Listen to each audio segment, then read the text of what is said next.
এই পৃথিবীতে সব থেকে সুন্দর সময়গুলো সব থেকে তাড়াতাড়ি চলে যায়। এই ধরেন আপু মনে হলো যে কিছুদিন আগে এসেছে, কিন্তু আপুর যাওয়ারও সময় চলে আসলো। সময় যে কোথায় দিয়ে চলে গেল টেরই পেলাম না। জীবনটা যদি সুন্দর জায়গাতে থেমে যাওয়া যেত তাহলে কিন্তু সব থেকে বেশি ভালো হতো। কিছুদিন আগে আমার হাজব্যান্ডের বার্থডে ছিল। বার্থডেতে আমরা আউট অফ ঢাকাতে ছিলাম। যদি ঢাকাতে থাকতাম তো তাহলে হয়তো বা কোনো না কোনো একটা প্রোগ্রাম করাই হতো। যেহেতু ঢাকা ব্যাক করার পরে প্ল্যানিং করি যে কোনো কিছু একটা করব, সেটা আপুই করে আসলে। অ্যান্ড আর যেটা করি সেটা হচ্ছে ওর আশেপাশে কিছু ফ্রেন্ডদের দাওয়াত দিই, মানে ওর এই ক্লোজ ফ্রেন্ড যারা যারা ছিল। ছোটোখাটো একটা ফ্যামিলি গেট টুগেদার টাইপেরই। এখানে সবাই মিলে আড্ডা দিচ্ছিলাম, মানে যা হয় ওর ফ্রেন্ডদের সাথে আমি সবসময় অনেক বেশি আড্ডা দিই, বা আমার নিজেরও ভালো লাগে।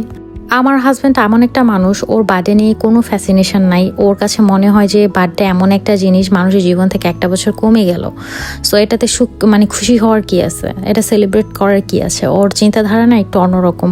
ওর বয়সটা খুব একটা বেশি না, কিন্তু ওর জ্ঞান বুদ্ধি বা ওর কথাবার্তা শুনলে মনে হবে যে 50 বছরের একটা মুরব্বী, যে এই টাইপের করে কথা বলেও।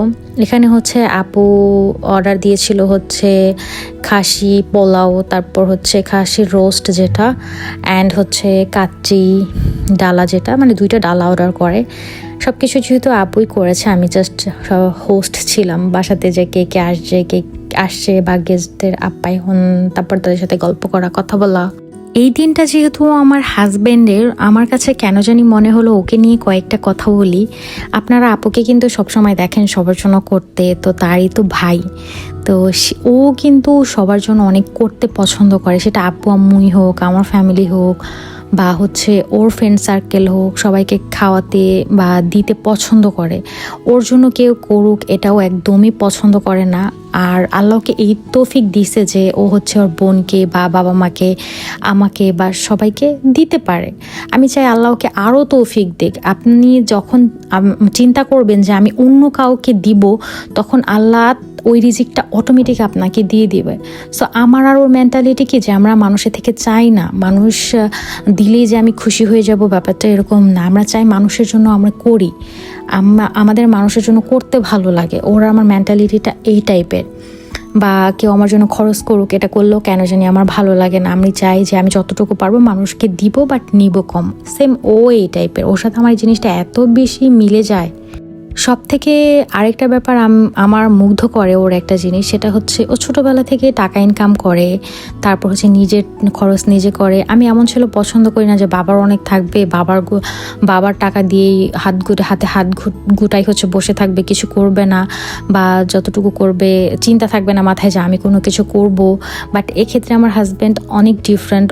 ও নিজের টাকা দিয়ে সব কিছু করে, নিজের টাকা দিয়ে সবাইকে দেওয়ার চেষ্টা করে, নিজে ছোট বয়স থেকে বুঝেছে যে না আমার জীবনে কিছু করতে হবে। সো আমি ওকে নিয়ে অনেক প্রাউড ফিল করি যে এইটুকু বয়সে ও যতটুকু করতে পারছে। আমি অনেক বেশি আল্লাহর কাছে শুকরিয়া আদায় করি যে আল্লাহকে আরও দিক এই জন্য যে সবাইকে যাতে দিতে পারে, নিজের স্বপ্ন পূরণ করতে পারে, বাবা মাকে হেল্প করতে পারে, বোনকে দিতে পারে, আমাকে দিতে পারে, বা আমাকে সুখে রাখতে পারে, নিজের শখগুলো পূরণ করতে পারে। সমস্ত সুখ যেন আল্লাহকে দেয়। ওকে নিয়ে যত বলবো ততই কম হয়ে যাবে। আমার অনেক কথা থাকে যে আমি ওকে নিয়ে বলবো, বাট এক্সপ্লেন করতে পারতেছি না যে কি বলবো বা কি বলবো না। এই দিনটাতে আমি জাস্ট চাই যে ওর সব স্বপ্ন পূরণ হোক, এটাই বলবো। আর কি বলবো বলেন। আল্লাহ ওকে ভালো রাখুক, ভালো থাকুক, সমস্ত স্বপ্ন পূরণ করুক, অনেক অনেক সুখে থাকুক। অ্যান্ড ভিডিওটা যদি ভালো লেগে থাকে অবশ্যই কিন্তু তোমরা একটা করে শেয়ার করে দিবা। তোমাদের সবাইকে অনেক অনেক ভালোবাসা রইলো, তোমাদের জন্য অনেক অনেক দোয়া রইলো। তোমাদের সমস্ত সুখ যেন আল্লাহ পূরণ করে। আর যদি আমার ভিডিওটা ভালো লেগে থাকে অবশ্যই কিন্তু একটা করে শেয়ার করে দিবা, লাইক দিবা অ্যান্ড ফলো দিবা। সো দেখা হবে নেক্সট কোনো ভিডিওতে। আল্লাহ হাফিজ।